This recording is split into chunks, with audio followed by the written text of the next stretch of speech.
Thank you, everybody. Good to be here. And it's, as I said, I'm with Insight Venture Partners, and I'm a principal there, and have the honor and pleasure of being a board member at Lightricks with Zeev and the rest of the team. And it's a very special company.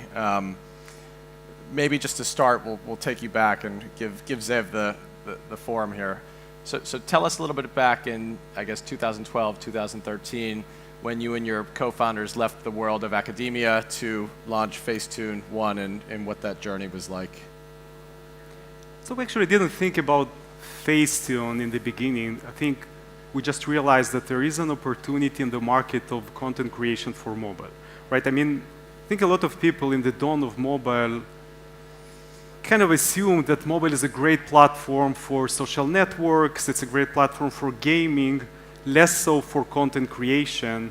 And a big part of our PhD was working on the research on the border between computer graphics, image processing, computer vision. And we actually realized that with time, the computational power of this platform will grow. And there are going to be a bunch of creative workflows that we will be able to unbundle from professional software to mobile apps. So that's actually was the idea behind Lightricks, not like a single app like Facetune or something like that, but trying to figure out what creative flows make sense on mobile and to unbundle them into apps. And so that mobile-first orientation was a bet you made before it was obvious, let's say. Yep. And it wasn't the easiest kind of journey originally. It was, I think you were charging $2 in a one-off purchase for your product, which was, it was just Facetune at that time. It's now become many more apps and products, and we'll speak to that in a moment. But I believe it was several months after you raised your Series A round, you guys flipped the mechanics of your business model from a one-off perpetual license purchase to a subscription business model. Tell us about that thinking and what went into that.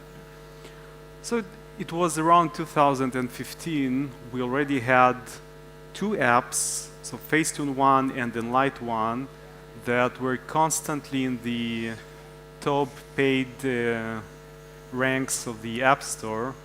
And we only got to $10 million in annual revenues.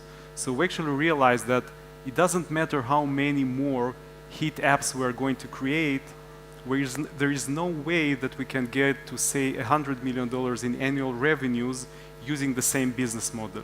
So once we realized that, we started to try and figure out what additional models could work on the App Store. So we look at the kind of original freemium App Store model with in-app purchases, then we discuss it, the pay-per-use, et cetera, but at some point, you know, and probably we're also inspired by Adobe and Microsoft, who already transitioned to subscription with a more kind of professional grade software, realized that, well, you know what, for creative tools, it's a great model. We just need to push as much as we can internally inside Apple to try and open a like App Store to subscription, and that was a big part of the effort back then. And you know, when Phil Schiller announced that App Store opens to the subscription model around the WWDC 2016, we were really ready to this transition. We worked like a year before that for that to happen. That's great. And one of the things that we found to be so inspiring and compelling was the core architecture and infrastructure that you built from a back-end standpoint that has allowed you to stand up many different client apps and continue to crank those out at an impressive cadence, almost many businesses within the business or within the platform.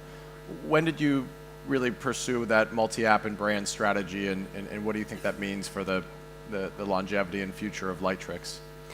Frankly, that was a strategy from the very beginning. Even when we started to write our first app, like the original Facetune, we already thought of what parts of the code base could be later on reused as part of the infrastructure that the company builds. And by now, our infrastructure team that builds the graphical engine on top of which all of the apps are working, and our research teams that is kind of scouting academic literature in order to try and find out the state-of-the-art ideas that can be integrated into production are, you know, these are the largest teams in the company. And the cool thing is that once we decide to compete on a specific vertical creativity on mobile, the time to market of the product is going to be very short, because we're going to reuse a bunch of different boxes that are already there, And I think that's what we successfully shown with the last crop of products. And how many total apps or products do you have right now? So at the moment we have 7 subscription-based products on the market, and we're going to introduce a bunch of new ones in this year. And one of your most recent products, which is your first entry point into kind of the more SMB world, having kind of consumer subscription and prosumer, talk us a little bit through that decision. Actually, with the SMB products, we got a few really meaningful data points before our foray into this world. First of all, the success of competitors on web. There are some even Israeli companies are doing that. We saw like really impressive numbers, and we decided that mobile could be the next SMB platform after web. And we also got a lot of really good data from Facebook that basically told us, well, guys, SMBs, there are tens of millions of these guys on our platform already. They still don't know how to spend their marketing dollars correctly. It's a huge opportunity. So we collaborated closely with Facebook in Israel in order to try and figure out what could be like the first right product in this space. Facebook likes it because it propagates their business model. Exactly. Right? I mean, we are, in the end of the day, charging maybe $100 a year from an SMB that uses our app in order to create video ads, but once the SMB realizes that it actually brings in customers, his spend on Facebook or other social platforms is going to be huge. And the risk or fear that Facebook or Instagram tries to replicate your product feature set, I know that's always a concern to people who aren't familiar with the company, or it's the nature of its relationship with the platforms, but maybe you could speak to that for a moment.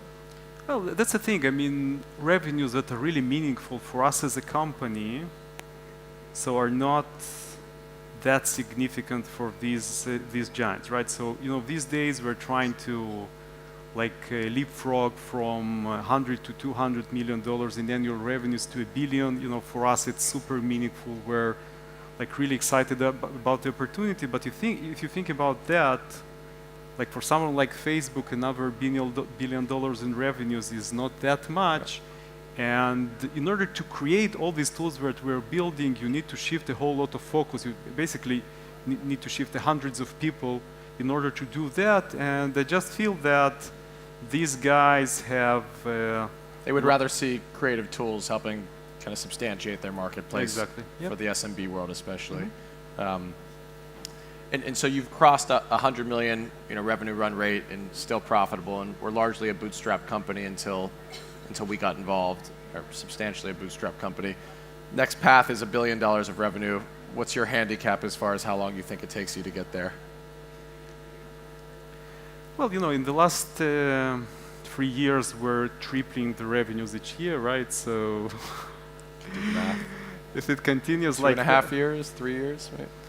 Even less than that, right? So it obviously depends on the growth, but I really think that, you know what, let's be conservative here, and 3 years from now, it seems doable. Great. Well, would be a pleasure to see. Well, otherwise you wouldn't invest, right? Yeah, so. Yeah. More of a fun comment question. Your app, obviously, the app that you're most known for, although there's much more to the business than that, but Facetune 2 has become kind of a darling of the celebrity and creative world, and so you have glowing endorsements, not paid endorsements, organic endorsements from the Kim Kardashians of the world and otherwise. What's it been like to have that type of almost kind of celebrity obsession and almost like a fan base of people that we would look at as incredible people that we've would love to meet, and their lifeline and the lifeblood of their existence is your app and your technology.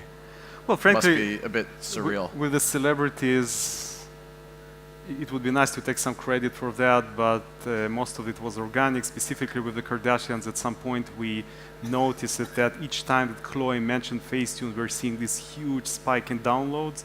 So at some point we actually tried to create some kind of deal with them, but it didn't materialize in the end of the day, so most of what you're seeing is just organic usage and people who are happy with the product. So that's great. And really quickly, last question, in a bit of a self-fulfilling prophecy, would be helpful maybe for the audience, why did you ultimately choose to, what's it been like to work with Insight? My colleague Molly's in the crowd. She actually sourced the investment, and so I wanted to make sure she got this shout out, deservedly so. But between myself, Molly, the rest of the team, our senior partner, what was it about Insight that made you have confidence to work with us and choose to partner with us? So one thing, like the first impression of you storming into the office, right, and trying to make everything like really fast, etc. That was like really impressive. It's always nice to seeing so much appreciation and belief from the outside world. But these days, one of the things that I really appreciate is that during our board meetings, due to the fact that you invested heavily across consumer subscription businesses, you really can provide a good benchmark to our business that we can't actually receive from from anyone else, right? And sometimes then things are going well. There is this problem that you might start telling yourself, well, I'm doing well, but it could be just a market and you're on a wave, etc. You want to be ahead of the curve, and I think that's a great perspective that you guys are bringing to our board meetings. Oh, I appreciate that, and it's been an honor and a pleasure to work with you. So, Zeev, Farbman, founder and CEO of Lightricks. Thank you, guys.